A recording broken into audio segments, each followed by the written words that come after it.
అవకాశం ఇవ్వకపోతే కదా చర్చ అని మీరు అంటున్నారు. అవకాశాలు వస్తున్నా కానీ అవకాశాలని చివరి క్షణం వరకు మీరు ఇప్పుడు ఈసారి ఎమ్మెల్సీ విషయంలో మాత్రం దాదాపు 3 రోజుల పాటు లక్షలాది మంది మీ అభిమానులు మీ ఫోటోలను పెట్టి మీకు సంబంధించి కంగ్రాచులేట్ చేయడము, ఆల్మోస్ట్ అయిపోయింది ఇంకా చేతికి వచ్చినట్టే అన్నటువంటి విషయాన్ని చెప్పడము, 20 ఏళ్ళ ఒక ఉద్యమానికి దక్కినటువంటి ప్రతిఫలం అని చెప్పుకోవడం, ఇవన్నీ మనం చూస్తూ వచ్చినాం. మీరు కూడా మీ మొబైల్లో చూస్తూ ఉంటారు, మీకు వాట్సాప్ మెసేజ్లు వస్తూ ఉంటాయి, ఇటు సోషల్ మీడియాకి సంబంధించినటువంటి ప్రతి ప్లాట్ఫామ్లో వస్తుంది. అంతకు మించి ప్రధాన స్రావంతి మీడియాలో కూడా అద్దంకి దయాకర్కి ఫిక్స్ అయిపోయింది. కానీ బల్మూరు వెంకట విషయంలో లేకపోతే మహేష్ కుమార్ గౌడ్ విషయంలో కొంచెం అటు ఇటు నడుస్తుందని చెప్తున్నారు. కానీ మీ పేరే పక్కకు జరిగి మిగిలినటువంటి ఆ తదుపరి ఇద్దరు పేర్లు అయితే బయటకు వచ్చినాయి. మరి పార్టీకి మేలు జరుగుతుందంటే ఏ లెవెల్లో దయాకర్ త్యాగం అవసరం ఉన్నా దయాకర్ చేస్తాడు.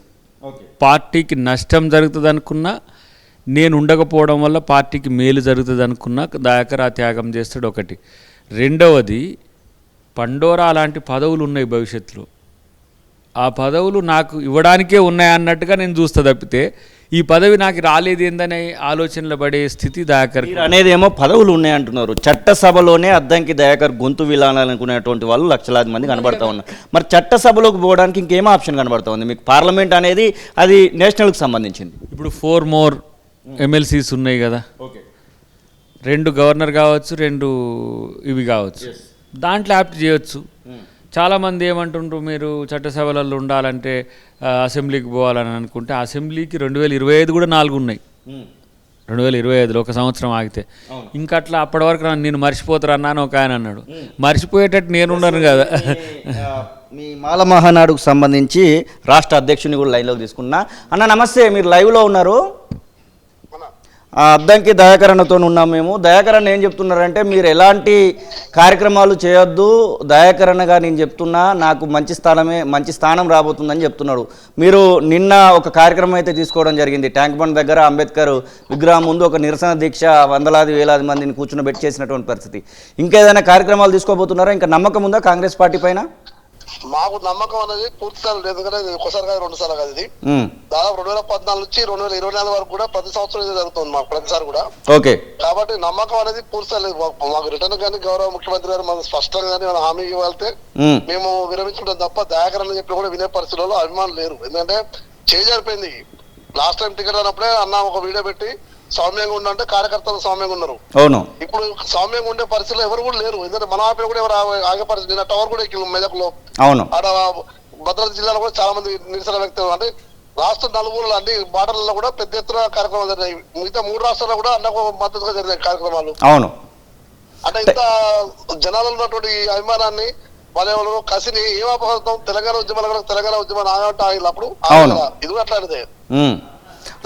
న్యాయం జరగాలన్న అంశము ప్రతి అంటే మీరు ఇట్లా చేయడం వలన గాంధీ భవన్కు పోయినా లేకపోతే ఎవరైనా నాయకులను విమర్శించినా అది నన్ను విమర్శించినట్టే అని మీ నాయకుడు చెప్తున్నటువంటి మాట వాస్తవం. మీకు కావట్లేదు.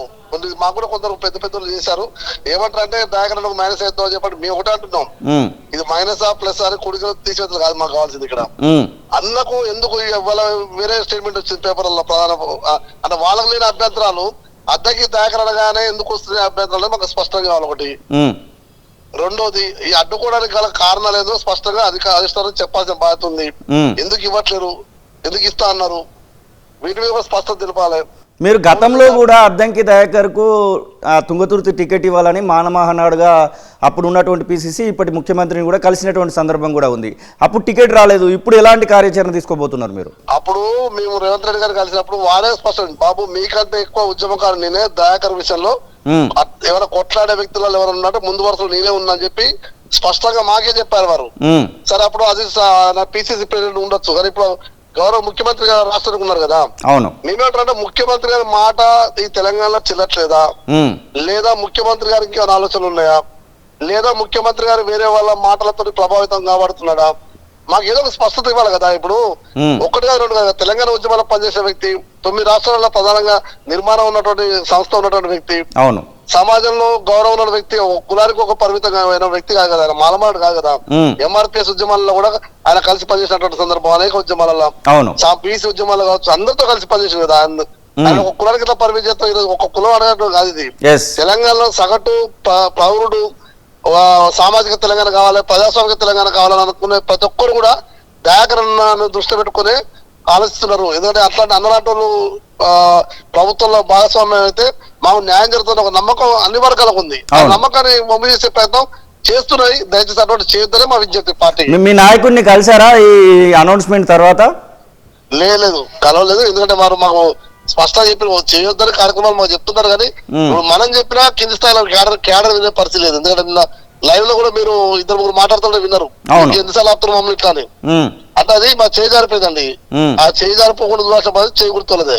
ఎస్ ఒకసారి మీ నాయకునితో కూడా మాట్లాడండి అవసరమైతే. అన్న ఒకసారి మాట్లాడండి. మరి వీళ్ళేమో ఖచ్చితంగా మేము చేస్తాము, మేము మా నాయకునికి ఏదో ఒక హామీ ఇవ్వాలని కోరుకుంటున్నారు మీ రాష్ట్ర అధ్యక్షుడు. ముఖ్యమంత్రి గారు వచ్చినాక కలిసి వాళ్ళకు విజ్ఞప్తి చేయండి అంతవరకే. ఓకే సుధాకర్ ఓకేనా? ఎస్ అన్న ఇది పరిస్థితి. ఇప్పుడు మీరు లైవ్లోనే విన్నారు, మీరు పక్కన ఉన్నారని చెప్పినా కానీ మేమైతే ఆగమని చెప్తున్నారు మీ అభిమానులు. మరి ఇప్పుడు ఏమవుతుందంటే ఇదో పెద్ద సమస్య అవుతుంది నాకు ఇప్పుడు వీళ్ళని ఆపాలే.